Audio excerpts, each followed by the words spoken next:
할렐루야, 섬단 영락교회 아동부 온라인 예배에 온 친구들 환영합니다. 하나님께서 우리를 부르세요. 하나님을 생각하고 하나님께 기도해요. 우리 친구들 가정에서 영상을 보면서 함께 예배드려요. 우리 마음을 열고 하나님께서 기뻐하시는 찬양 함께 할까요?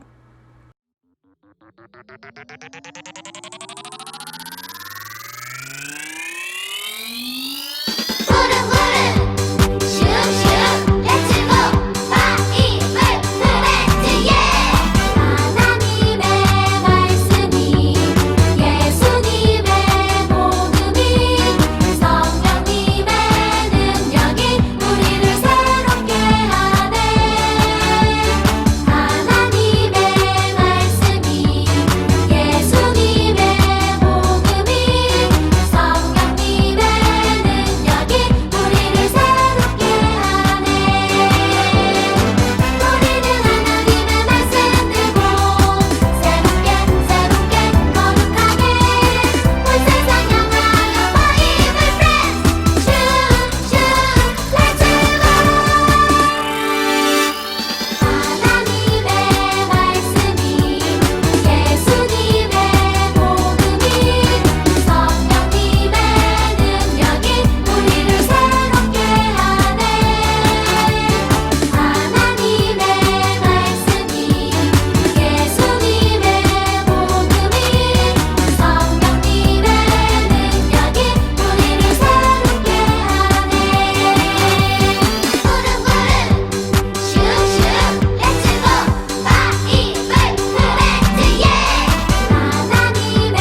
사도신경으로 우리의 믿음을 고백하겠습니다. 나는 전능하신 아버지 하나님, 천지의 창조주를 믿습니다. 나는 그의 유일하신 아들, 우리 주 예수 그리스도를 믿습니다. 그는 성령으로 잉태되어 동정녀 마리아에게서 나시고 본디오 빌라도에게 고난을 받아 십자가에 못 박혀 죽으시고 장사된 지 사흘 만에 죽은 자 가운데서 다시 살아나셨으며 하늘에 오르시어 전능하신 아버지 하나님 우편에 앉아 계시다가 거기로부터 살아있는 자와 죽은 자를 심판하러 오십니다.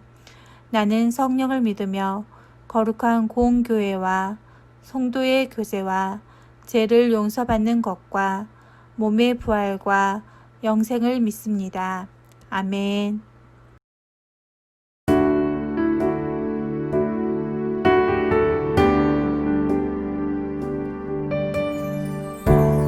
예수님 나의 자랑 주의 이름 전하리 어느 때에도 어느 곳에도 주의 말씀 배워가리 그분을 알기 원해 주의 말씀 내 안에 충만케 하소서 주의 이름 전하리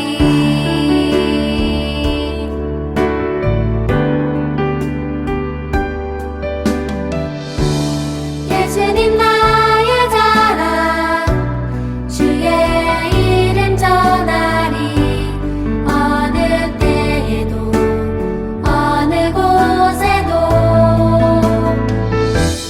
주의 말씀 배워가리 그분을 알기 원해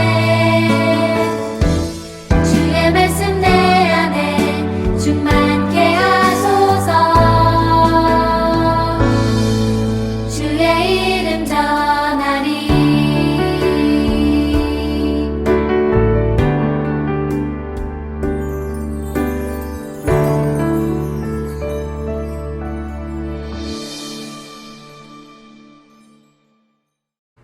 마음 모아 하나님께 기도할까요?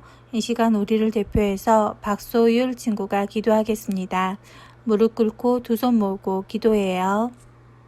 하나님, 예수님, 우리 모두가 항상 행복하게 하루를 보낼 수 있게 해주어서 감사합니다. 그리고 우리 모두가 아프지 않게 해주셔서 정말 감사합니다. 또 저희 말고 아픈 친구들을 고쳐주시고 치료해주세요. 우리 교회에 있는 모든 사람 건강하게 해주세요. 예수님 이름으로 기도드립니다. 아멘.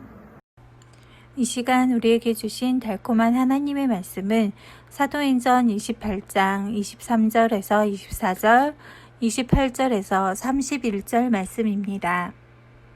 그들이 날짜를 정하고 그가 유숙하는 집에 많이 오니 바울이 아침부터 저녁까지 강론하여 하나님의 나라를 증언하고 모세의 율법과 선지자의 말을 가지고 예수에 대하여 권하더라. 그 말을 믿는 사람도 있고 믿지 아니하는 사람도 있어. 그런즉 하나님의 이 구원이 이방인에게로 보내어진 줄 알라. 그들은 그것을 들으리라 하더라. 바울이 온 이태를 자기 색집에 머물면서 자기에게 오는 사람을 다 영접하고 하나님의 나라를 전파하며 주 예수 그리스도에 관한 모든 것을 담대하게 거침없이 가르치더라. 아멘. 오늘 말씀의 제목은 진짜의 힘입니다. 유명한 음식 거리에 가면 곳곳에 맛집이라고 적힌 식당들을 볼 수 있어요. 그런 식당에 들어가면 유명한 연예인들의 사인이 걸려 있기도 하고 TV나 신문에 맛집으로 소개되었다는 액자들이 커다랗게 걸려 있기도 하죠. 그런데 여러분, 이런 식당들 모두가 진짜 맛집일까요? TV에 나왔다고는 하지만 막상 가보면 기대했던 것만큼 맛있지 않은 경우가 많아요. 그렇다면 진짜 맛집과 가짜 맛집은 어떻게 구분할 수 있을까요? 가짜 맛집은 사람들이 한두 번 방문하고 말지만 진짜 맛집은 허름하고 인적이 드문 곳에 있어도 몇십 년 단골이 생길 정도로 사람들이 계속해서 찾아가요. 이것이 바로 진짜의 힘이겠지요. 오늘 말씀의 바울은 진짜를 위해서 자신의 삶을 모두 바쳤던 사람이에요. 진짜 하나님의 아들이며 우리의 구원자 되신 예수님을 전하다가 사내들인 공의에 잡혔고 결국 재판을 받으러 로마까지 가게 되었어요. 바울은 죄가 없었음에도 재판을 받아야 했지만 복음을 전하러 로마에 가게 된 것을 기쁘게 여겼어요. 하지만 로마로 가는 길은 순탄치 않았어요. 바울은 배를 타고 가던 중 유라굴로라는 광풍을 만나 배가 깨어지는 경험도 하고 광풍 때문에 머물게 된 멜리데 섬에서는 독사에 물리기도 했죠. 이러한 죽음의 위기에서도 바울은 복음을 전하는 것을 멈추지 않았어요. 하나님은 이렇듯 복음 전하기 위해 자신의 모든 것을 바친 바울을 늘 옆에서 지켜주셨어요. 마침내 바울은 로마에 도착했어요. 바울은 아직 재판을 받기 전이어서 로마 군인이 지키는 집에 꼼짝없이 갇혀 있어야 했어요. 바울은 재판을 기다리며 2년이라는 긴 시간을 그곳에서 보냈죠. 그러나 바울은 그곳에서도 하나님의 말씀을 전하는 것을 쉬지 않았어요. 자신을 찾아오는 많은 사람들에게 하나님의 말씀을 전했을 뿐만 아니라 여러 교회에 편지를 써서 각 교회 성도들에게 용기를 주고 말씀을 가르쳤어요. 이때 바울이 쓴 편지를 옥중서신이라고 불러요. 갇힌 중에 쓴 편지라는 뜻이지요. 에베소서, 빌립보서, 골로새서, 빌레몬서가 바로 그 편지랍니다. 이처럼 바울은 자신이 처해진 상황과 상관없이 진짜 하나님의 아들, 진짜 구원자를 위해 자신의 삶을 바쳤어요. 성경은 바울의 삶을 이렇게 기록해요. 하나님 나라를 전파하며 주 예수 그리스도에 관한 모든 것을 담대하게 거침없이 가르쳤다고요. 담대하다는 것은 겁이 없고 용기가 두둑하다는 거예요. 비록 바울은 갇혀서 재판을 기다리고 있는 상황이었지만 그런 것에 방해받지 않고 겁 없이 용기 있게 예수님과 하나님 나라에 대해 가르쳤어요. 바울은 어떻게 이렇게 할 수 있었을까요? 예수님이 진짜 하나님의 아들이라는 것, 예수님이 진짜 우리의 구원자라는 것을 의심하지 않고 믿었기 때문이에요. 그래서 바울은 죽을 고비를 넘길 때도, 집에 갇혀 있을 때도, 어떠한 순간에도 거침없이 담대하게 복음을 전할 수 있었어요. 여러분, 사도행전을 보면 바울뿐 아니라 예수님의 제자들 그리고 많은 그리스도인들 모두 진짜이신 예수님을 전하는 복음의 증인으로 살아간 것을 알 수 있어요. 우리 친구들도 예수님이 정말 하나님의 아들이며 구원자라는 것을 믿나요? 사도행전에 나타나는 믿음의 선배들처럼 우리도 담대하고 거침없이 진짜이신 예수님을 전하며 살아가도록 해요. 두 손 모으고 선생님을 따라서 기도할까요? 하나님, 우리에게 복음을 듣게 하시고 구원해 주시니 감사합니다. 어떠한 어려움 가운데서도 복음 전하기를 쉬지 않았던 바울처럼 우리도 담대하고 거침없이 하나님의 말씀을 전하게 해주세요. 예수 그리스도의 이름으로 기도합니다. 아멘.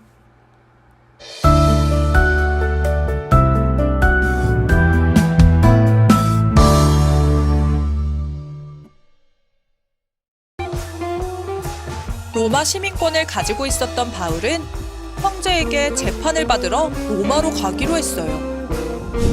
바울은 죄가 없었지만 로마에 가서 복음을 전하고 싶었기 때문이에요. 하지만 로마로 가는 길은 쉽지 않았어요.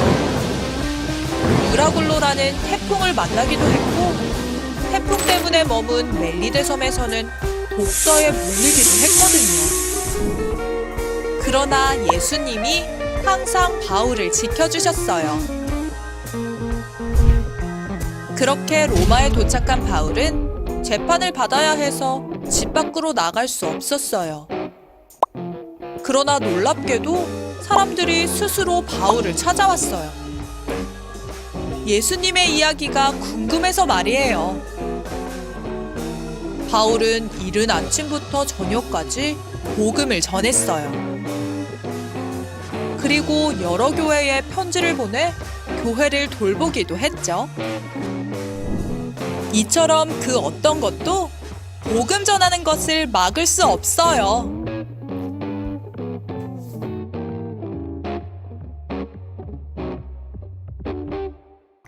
예수님께서 알려주신 주기도문으로 예배를 마치겠습니다.